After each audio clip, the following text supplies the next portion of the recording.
Hey guys, and welcome to another video. This is a self-assessment 2020. I'm on part 3 and this one is on health. I've already went through 2 parts, which is spirituality in chronological order, spirituality, and then we have self-development. Now I'm going to be talking about health, and again what I'm going to do is I'm going to go through the process of breaking down health into other parts. So what I've heard of this is called the health trinity, which breaks health down into 3 segments as a triangle. Health trinity, trinity being 3. Health trinity consists of the types of foods that you're eating and your diet, your sleep, which is your basic physiological needs, and then after you got additional exercise, formal exercising. So going back 2.5 to 3 years ago, I was drinking and smoking a bit too much, I think, smoking cigarettes and stuff, and it was just really nasty, and I kind of weaned myself off that over time. It took a little bit of time to get off it. I think like 6 months of like on and off, and then I cold turkeyed it by using my brother as an accountability partner, and on his birthday we had a bet to have 1 year without smoking, nothing, cold turkey. Otherwise you have to clean up for the other person for 100 hours. So that gave me the extra boost that I needed to ultimately quit smoking, and I haven't smoked again since. That was maybe 2 years ago, maybe 3, I don't remember. I think 2 years ago. I've been exercising almost every day, skipping and doing different types of formal exercises for the last 2 to 3 years as well, and just maintaining that. I feel a lot better about myself physically and how I am able to maintain my energy levels. I feel really energetic and I can get loads of things done. Literally I could be like pulsing around, literally running whilst cleaning and things like this, and I enjoy it because there's no point moving slowly. There's loads of different things that I've been learning about whilst I've been exercising as well. Things like progressive overloading, where you increase the weight.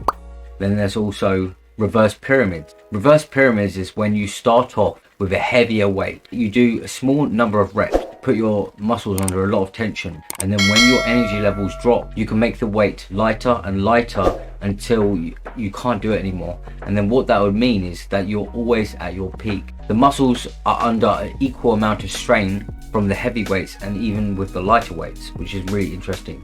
Then there's also something I've been learning about called the Tabata protocol, or high intensity interval training. And what this is, when you go high and low in intensities, or fast and then slow in intensities. You don't stop working on rest days, you just minimize the effort that you have, so you maintain and you keep the momentum going. You don't just stop flat out.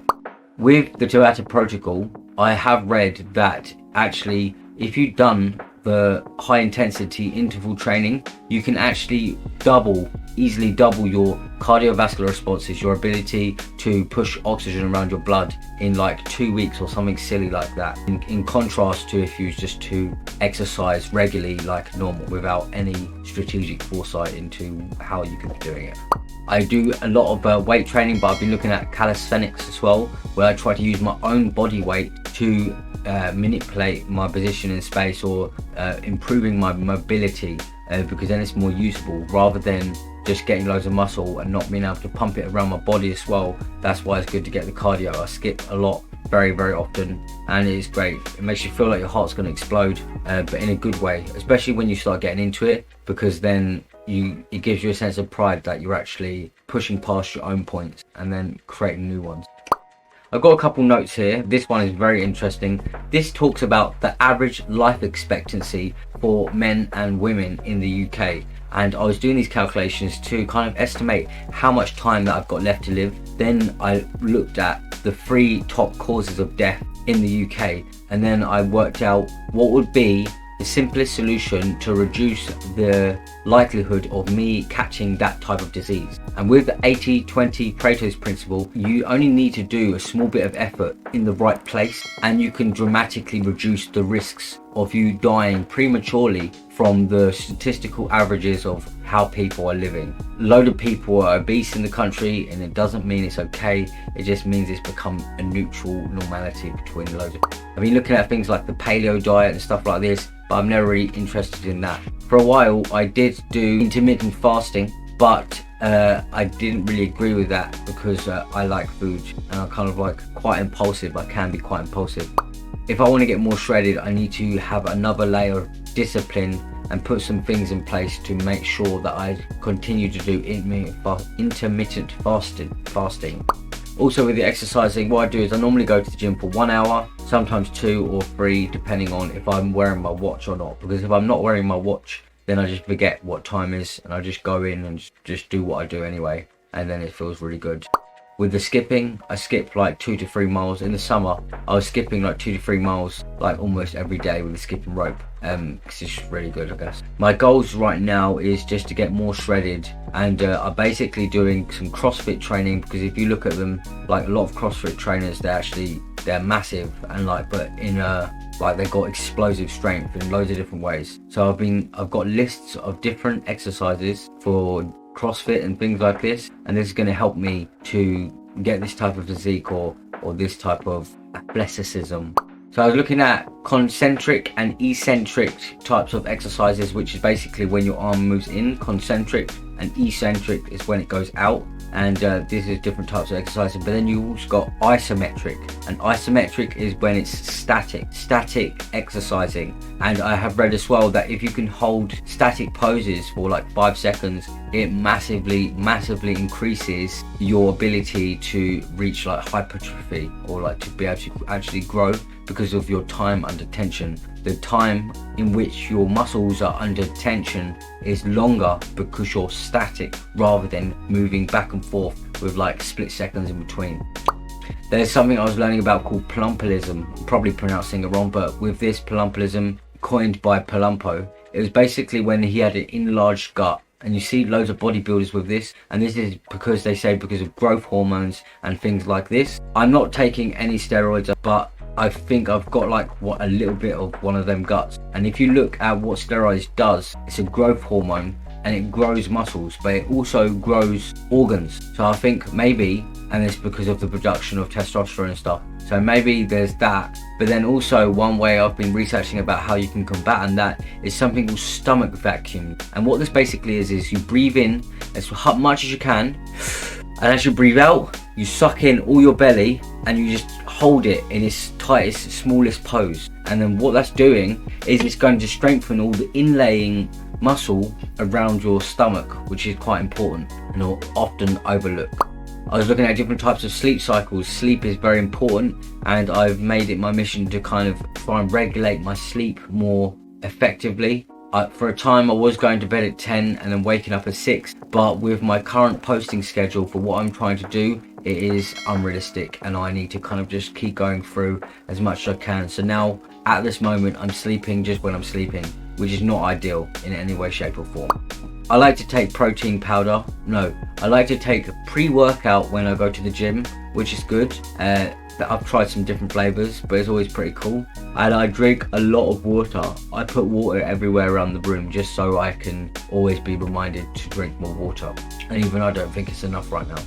When I was going to the gym, there's something I was reading about was saying basically do what is needed first, and this describes that formal working out should be the last thing on your mind. Firstly, it should be your diet and your sleep and the amount of water, your hydration, things like this, because these are actually needed for you to survive. Everything else is almost secondary to that. It is helpful, yes, very helpful, but it is secondary towards what you're eating and what you are drinking and how you're sleeping, because these you cannot avoid in any way, shape or form.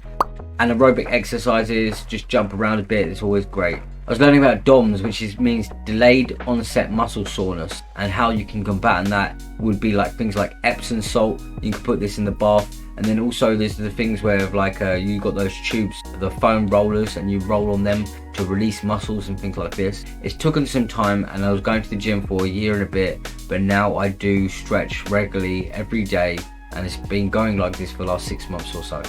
And this is because I had some back pains. I had some lower back pains. It's called sciatica, when the pain actually shoots down into lower limbs. I believe it's called sciatica. I was looking at it online. Or to reduce the odds of that is having some sort of exercise routine. I've also got back resistance bands for it as well, to help with that as well, just in case it ever gets bad.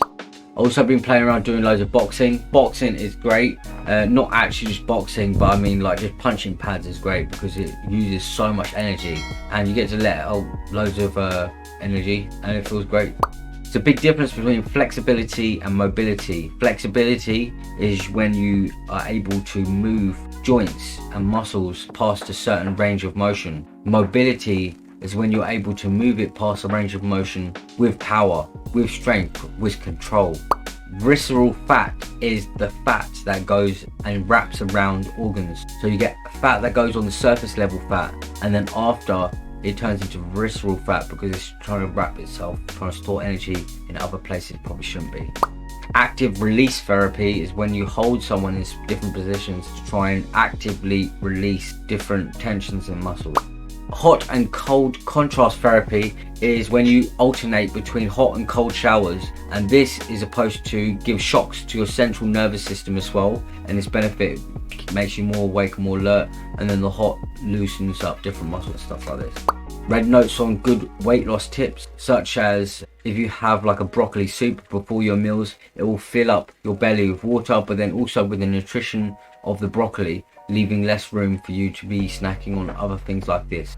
And also, never go to shopping on an empty stomach. Eat something before you go shopping, because if you go shopping while you're hungry, you are going to impulsively buy all sorts of rubbish. They've got good sleeping tips. You got taking away all the blue light before you go to bed, having a regulated time, no coffee 8 hours before bed, having more sunlight exposure during the day to readjust your circadian rhythm, your internal body clock as well. All these little things will help build better sleeping habit and then better health all in all, like holistically, as you think about the bigger picture.